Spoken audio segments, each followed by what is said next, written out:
Hello guys, good afternoon. So today guys, we're gonna review this car and at the same time I'll vlog it kasi this will be its first PMS. So let's start the car.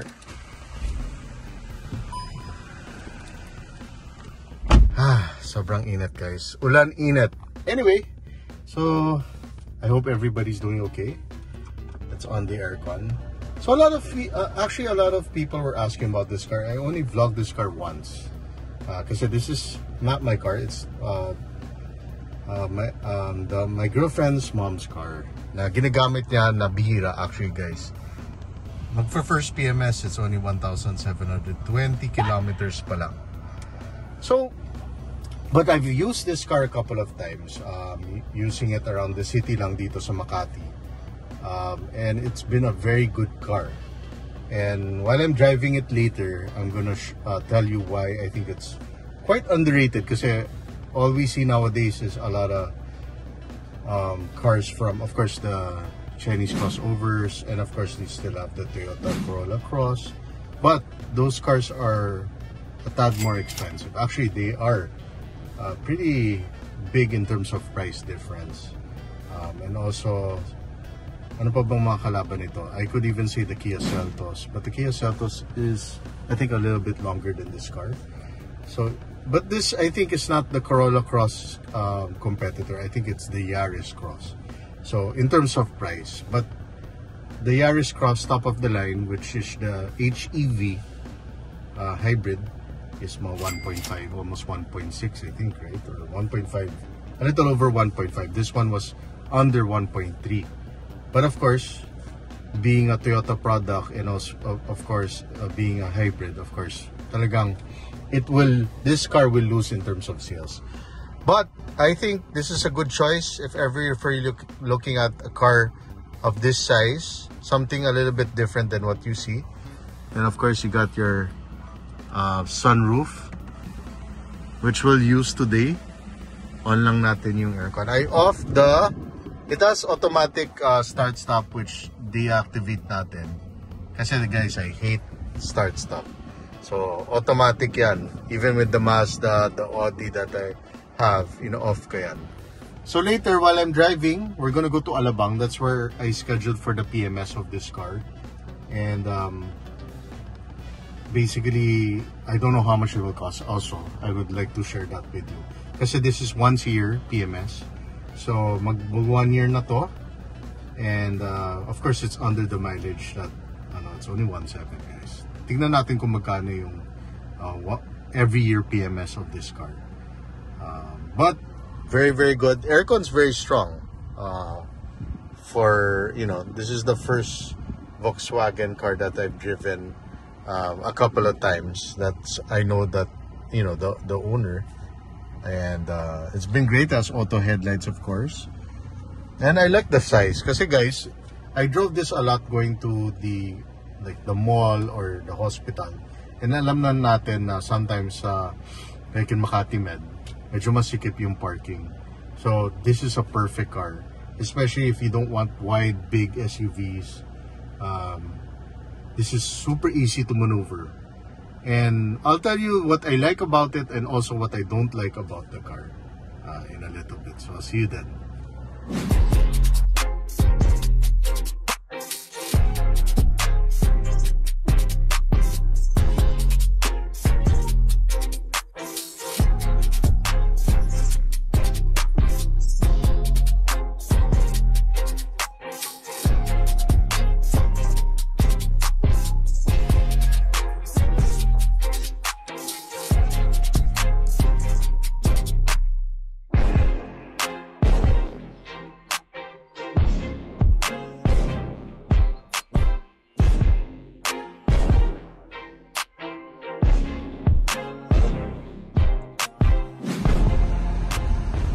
Okay guys, so let's go to Skyway, going all the way to Alabang.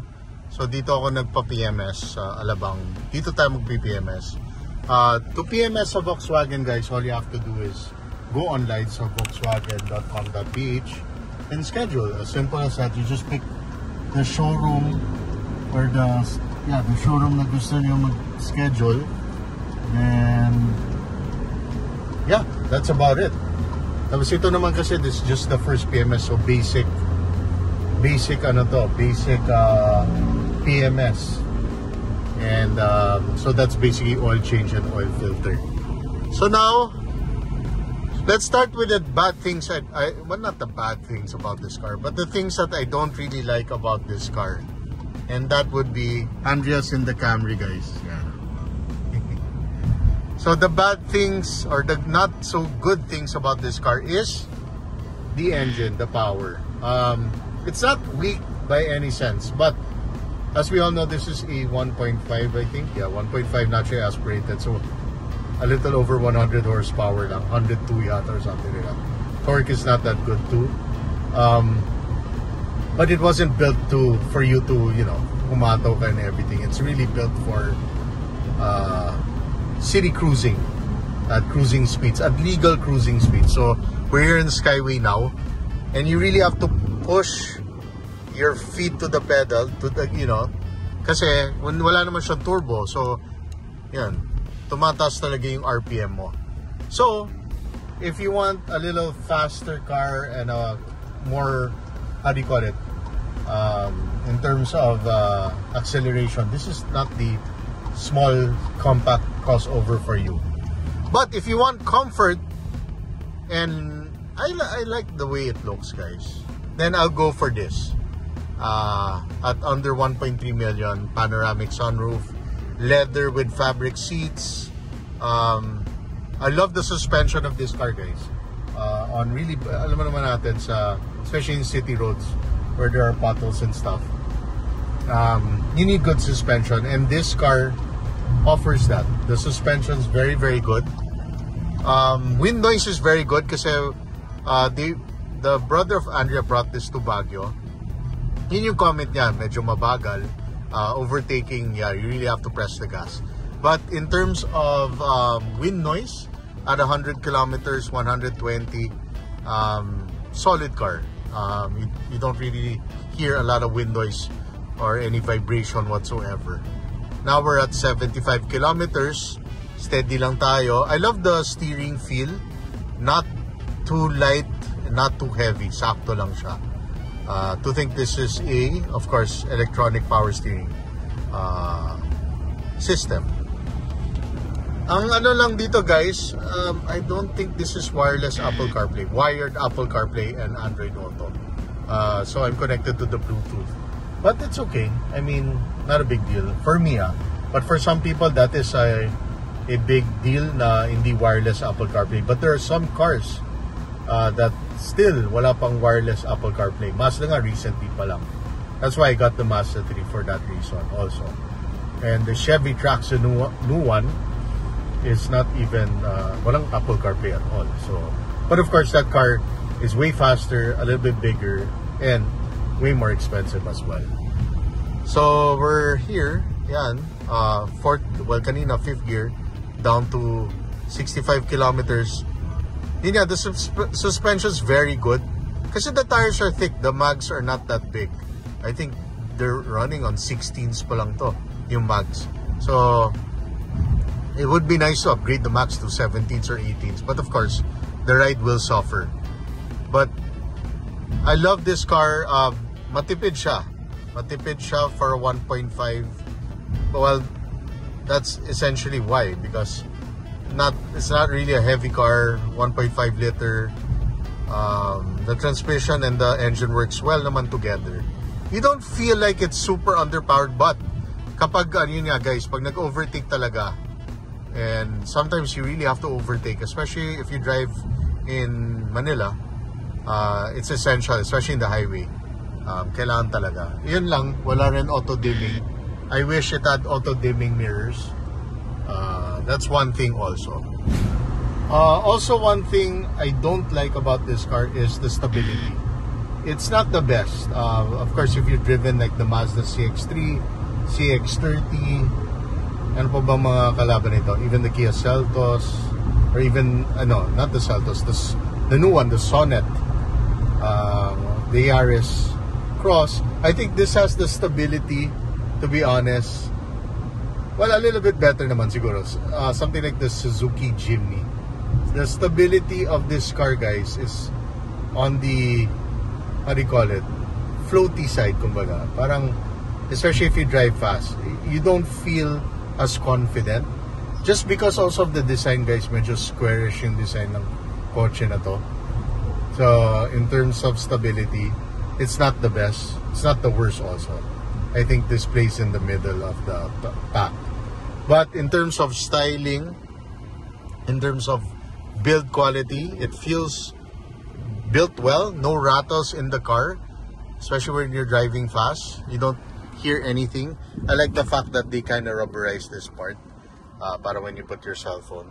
I like it start stop as you know, push start, but handbrake pa rin. I wish that it had the auto hold function with the electronic parking brake, just to free up space. At the same time, like I said, auto hold function is very important. As here, I can demonstrate in Skyway pa lang, meron traffic in Skyway. So maganda sana kung meron auto hold in this car, but it's fine. I mean, it's okay. But at this price point kasi, guys, everybody's looking for technology in their cars, and this fails in terms of, you know, wireless Apple CarPlay, walang auto hold. Some at this price naka 360 camera na, ito backup camera lang, and this does not any have like adaptive cruise. It has cruise control but not adaptive. So mga stuff like that na hinahanap ng mga buyers na yun, because a lot of SUVs now have, especially from the Chinese counterparts, talagang fully loaded sila at 1.2 up to 1.5 million. They have everything in their cars. Full leather seats, panoramic sunroof, and all the safety features, even 360 camera na. So yun ang downfall of this car. That's why it doesn't sell that well. And also, they think, of course, if you buy a VW product, even Subaru would be an example, that they always think it's very expensive to maintain. Pero if you're buying brand new naman, you're not gonna really think about that in the long run, at least for the next 5 years. But if you want to keep the car for more than 5 years and you think about depreciation, then maybe this car is not for you.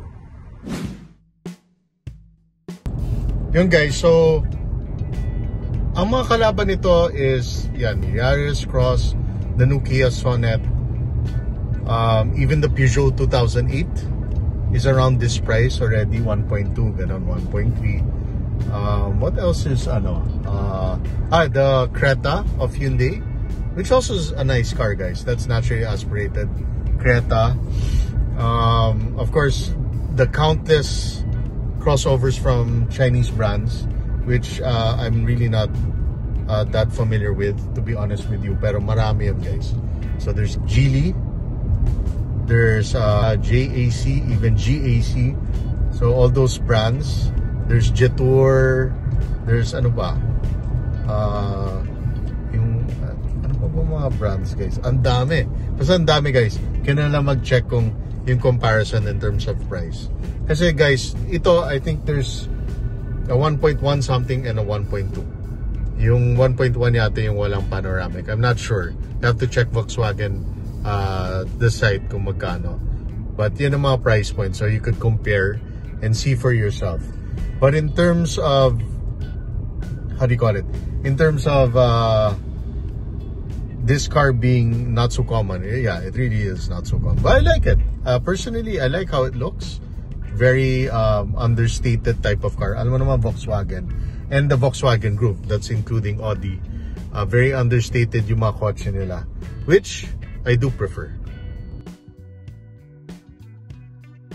Okay, guys, while we're in traffic, I'm gonna talk to you about the transmission, the DSG, kasi this is not a torque converter, also it's not a CVT, as a lot of cars in this segment is either CVT, but there's still a lot of torque converter transmissions. The DSG lang, ang issue ko lang with DSG, with this Volkswagen, compared to the DSG of Audi, which I have, the Audi 3. This one, pag, let's say you're na uphill, you could feel the car medyo nagre-reverse siya, konti. Kailangan isalo mo when you press the gas pedal. With the Audi kasi it's not like that, guys. Parang the Audi, the DSG is very good. It's almost parang like the torque converter of a you know, traditional torque converter automatic. Yan ang DSG ng Audi. But with the Volkswagen, this one, medyo naglalag siya in terms of parang it tends to go backward, especially in uphill, or kahit nga paminsan pag flat yung surface ng road, konting ano lang, kahit konting slight upward lang, you could feel it so sometimes it may take you as a driver off guard, but it's not that bad. It's not that bad because I heard now the Mazda CX-60 and the CX-90, the new ones, have that similar effect on the transmission. But the other Mazda products are traditional torque converter. Pero with this one, yun yung parang it may take you off guard a little bit. Kasi ang inisip mo pag nasa stop ka, it will hold it, you know, it will hold the car. But with DSG, with this one, this Volkswagen, may konting ano lang, may konting backward feeling, konti lang, like a millisecond, then you press the gas.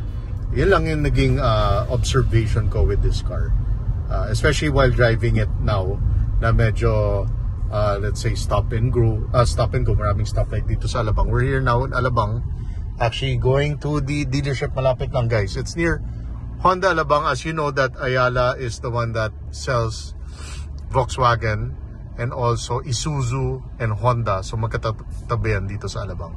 And also Maxus? Yeah, Maxus. So they share the same service area. Yeah. I think even Kia is also distributed by Ayala. Not so sure because I see a lot of Kia Carnivals here and Maxus cars. I never seen Maxus yet. I don't see a lot of Maxus cars. Let me know, guys, kung maganda Maxus. So I'll drop this car. Nandito na tayo sa service. Hatid lang natin. Tingnan natin how long it will wait also. Now we have to wait. And kung magkano. Ay, sorry guys. Sa kabila pala, sabi ni Manong Guard. Buti na lang he's there. Sa may Kia entrance ng Kia Alabang Zapote. So, yan. May reverse naman siya. And butis Andrea's there to follow me. Kasi we're gonna wait a couple of hours. She's driving the Camry. I love that car, guys. Sobrang sulit. So anyway, we'll go to the Kia showroom. Doon yung service ng car. So ito lang, guys. Ito yung Honda Alabang. So ikot lang tayo. Yan, papuntang Las Piñas yan if you turn left. So, well, they asphalt the road here pero bitin. So yan ang Honda Alabang. Then, dati, guys, this was a satellite showroom of Volkswagen dito sa may Phoenix gas station. Then, of course, there's Isuzu Alabang. So, ikot lang yan. Then, balik tayo dito sa Acacia. So, papasok tayo dito where the Kia showroom is. Total, tignan ko na rin yung Kia. Ano ba yung Kia? Saan ba yan? Dito. Kia Service. Kia Service. So Kia and Volkswagen. Oh, may Kia Sportage pa, the old one, no? The new one's coming out, guys. So tignan natin yan. Sige, pasok muna tayo.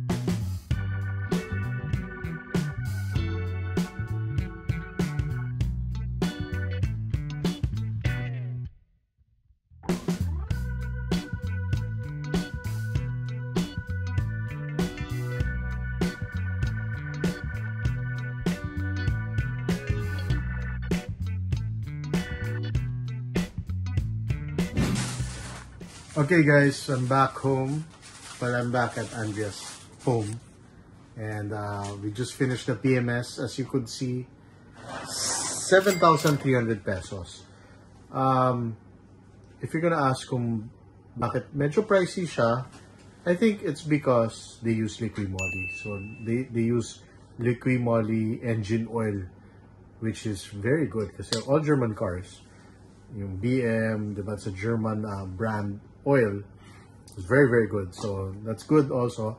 They also replace, for some reason, which is quite funny. Normally kasi, maybe on the second year, they replace the AC filter, but they replace the AC filter and the oil filter. Tapos we didn't avail of the free car wash na kasi namamadali na kami kasi pauwi na kami. Medyo traffic going back to Makati. But yun guys, that's basically the PMS. So 7,300 would be the first PMS. It could be cheaper on the second PMS. We will see. But that will be next year pa. But for Andrea's mom, it's really a great car. She loves the car kasi of the size, the comfort, and it's not a common car on the road. That's really why she also purchased that car kasi hindi siya common. And it's also matipid sa gas. That's the good thing. Kasi if it was a turbocharged engine, guys, it would be more, it will consume more fuel than a non-turbo, which this one is just a NA engine. So if you're interested with a Volkswagen, if I were you, test drive it. Of course, test drive the other competitors, but don't be afraid to buy something that is not common, especially in Philippine roads. Try every SUV available and see if you like it or not. So see you in my next vlog. Bye-bye.